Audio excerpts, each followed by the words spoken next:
Alright, 20 minutes on the clock, and we'll see how long this takes.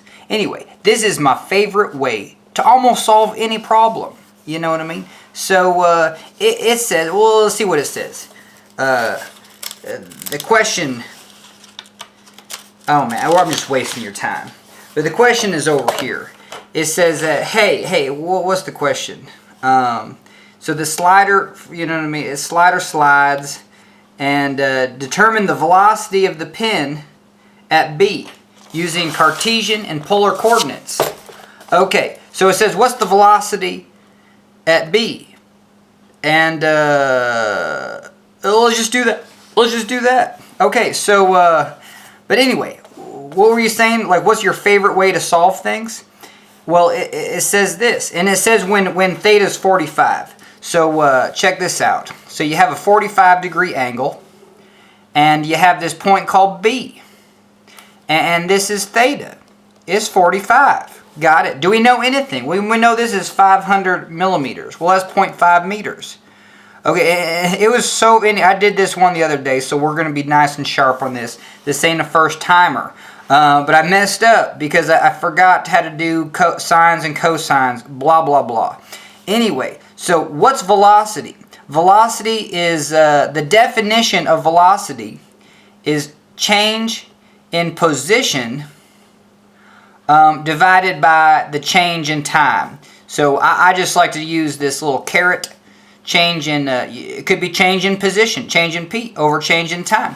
What we're most familiar with is change in like X, you know what I mean, divided by change in T. So, you know, maybe this is X, maybe this is, you know what I mean, hey, this is Y. This is 0, 0, B is 0, 0. Okay, so check this out. You can do basically any math problems just like this, because we're going to find the velocity. We're just going to go theta is equal to 45.1 degrees. Okay, draw a new circle. Hell yeah. Oh, just a second. You know, so this is theta is equal to 45.1. Okay, so wasn't 45 degrees like right there? So this was B at 45. And this is B at 45.1. So look, you have this change in X. Isn't that what we want to know? And we want to know the change in time. And oh, and this does give us some information. It says that this thing is spinning at 10 radians per second. Now I just got to double check to make sure that's right. That's what it says. Okay, at the end of the day, we got to get our heads screwed on straight. Just pretend every time you see the word radian, you have no idea what the hell's going on. So we need to draw a full circle, and then say that this is the radius. Okay, and then you need to know what the circumference is. And if you don't know the circumference, do diameter. What's the circumference? You know what I mean? Circumference is equal to pi times the diameter. Okay, cool. You need to get to circumference is equal to 2 pi times the radius. Okay, and then once you get this little thing, well, hey, now we're talking about Shaun White doing a 360. You're saying Shaun White can do a 360 degrees, and it's going to take him, you know what I mean? 2 pi times the radius.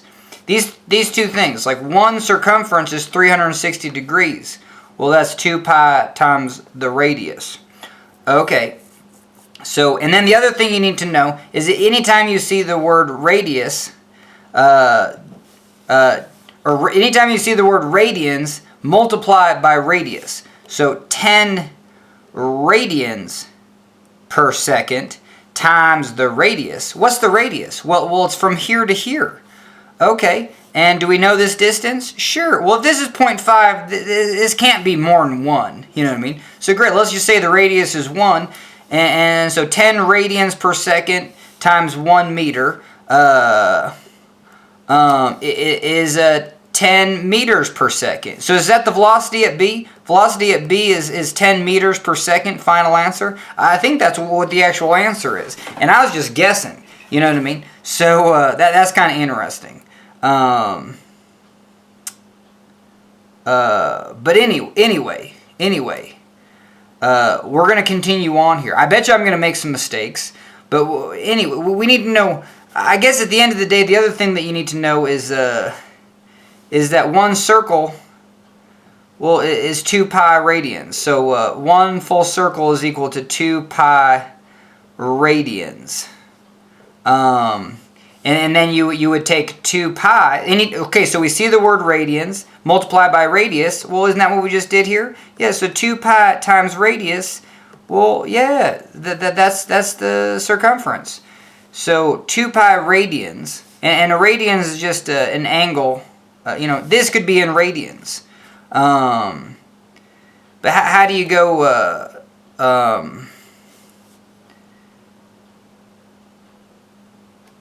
So anyway. Yeah. Oh, we already did the polar coordinates. That's why. Polar coordinates says, yeah, you see the word radians. That's just a little circus trick. If you see the word radians, multiply by radius, and then you get the velocity at b. But this velocity at b is interesting because it's captured by this. So, if it wasn't captured along this track, so this little slider goes along this track. If it was just a point on this paddle, you know what I mean? The velocity. So let's do that first. So we'll do the. So we're just going to pick a point right here. What the hell is this distance? Well, if we got a 45-degree angle, this is 0.5 meters. And then we know Pythagorean's theorem, 0.5 squared plus 0.5 squared is equal to this distance, this radius. It's radius, hypotenuse, square, whatever, from, this distance. And so that distance equals square root of all that. And we can find the distance between O to P. That's a horrible way, just do radius. But anyway, let's put that in our calculator. Square root of 0.5 squared plus 0.5 squared. Well, that's 0.707. Okay. So, you know what I mean? My off the cuff was wrong, but it's interesting how we'll be right in the end. Okay, because this distance is 0.707 meters. We said radians is radians per second, 10 radians per second. You always do radians times radius.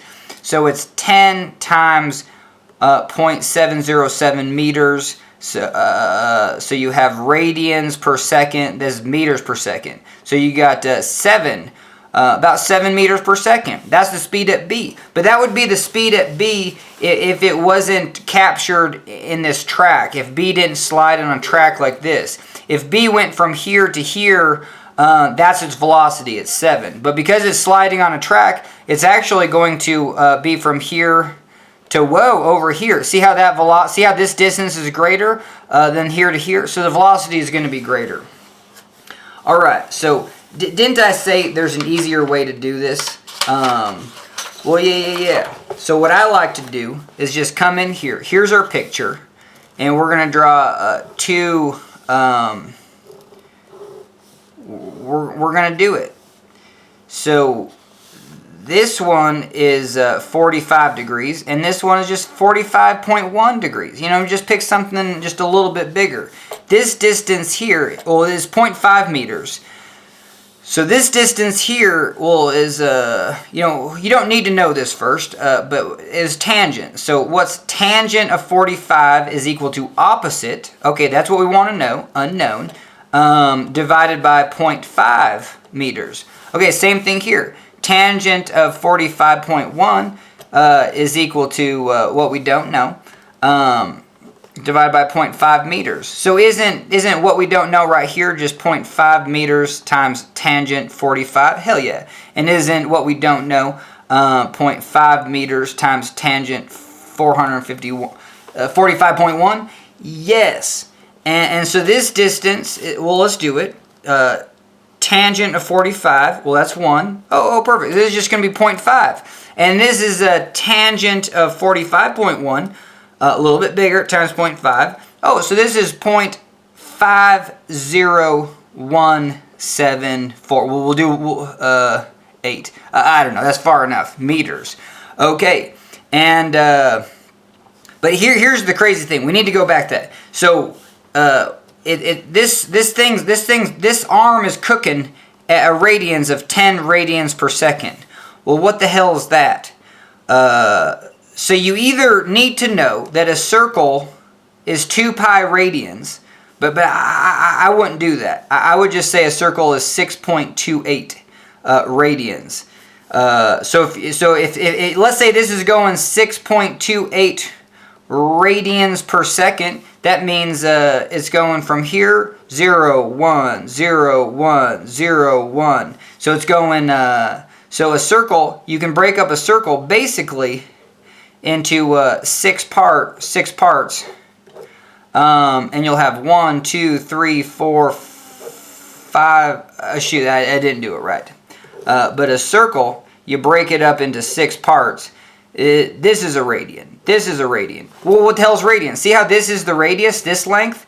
Okay, this length is the same as this length. It's just curved. So that is the definition of 1 radian is just this length but curved. So you have 1 radian, 2 radians. You could say radius, 3 radiuses, 4 radiuses, 5 radiuses, 6 radiuses, and it's 6.28 radius. It's actually 2 pi, but 1 pi is equal to 3.14 times 2. That's 6.28. So 6.28 radians is equal to, what, 360 degrees?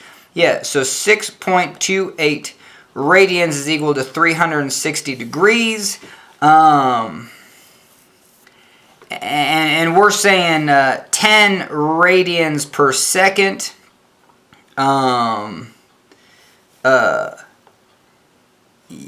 Yeah.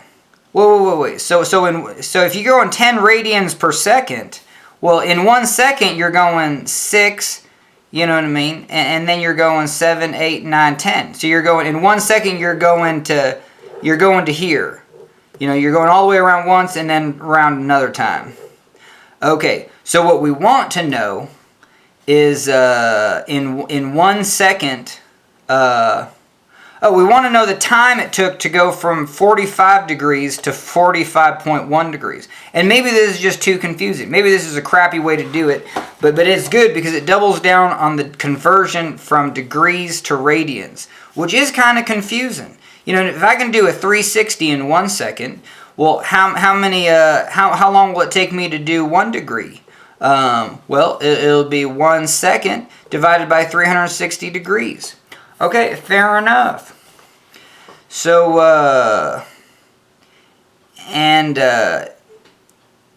yeah. So I can go 10 radians in a second. Well, how many degrees is that? Well, 10 radians divided by 6.28 radians per 360 degrees. You know, all that stuff pops up the top. But 10 divided by 6.28, this is how many revolutions, 1.5923. And we'll go 10 divided by 2 pi just to make sure we get all those juicy decimals.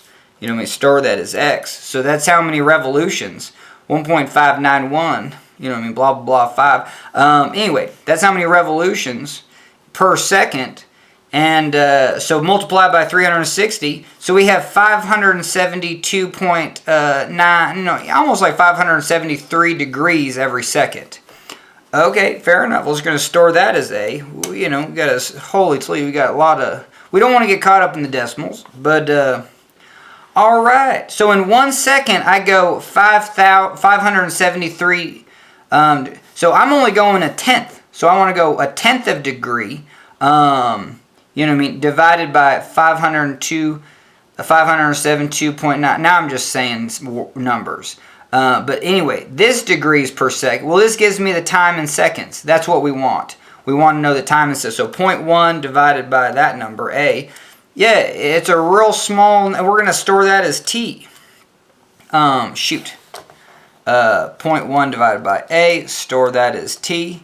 So yeah, the time from here to here. You know what I mean? So we are increasing. This used to be where it was. Now it's over here. So so what's velocity? Velocity at B is the change in position divided by the change in time. Change in position is 0.501748 meters minus 0.5 meters, so a real small number, and divided by the time. The time is even tinier, 0.1231745.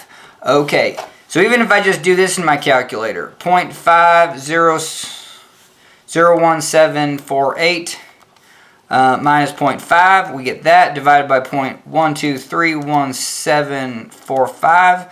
Hey, we get 10 meters per second. Whoa, so the velocity at B is 10 meters per second because it's down that track. So that's interesting.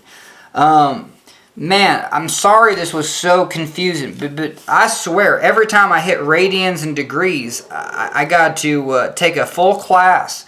But anyway, the tricks of the trade. If you see the word radians per second, multiply by radius, and then the radians goes away, and this distance, you get velocity, you know.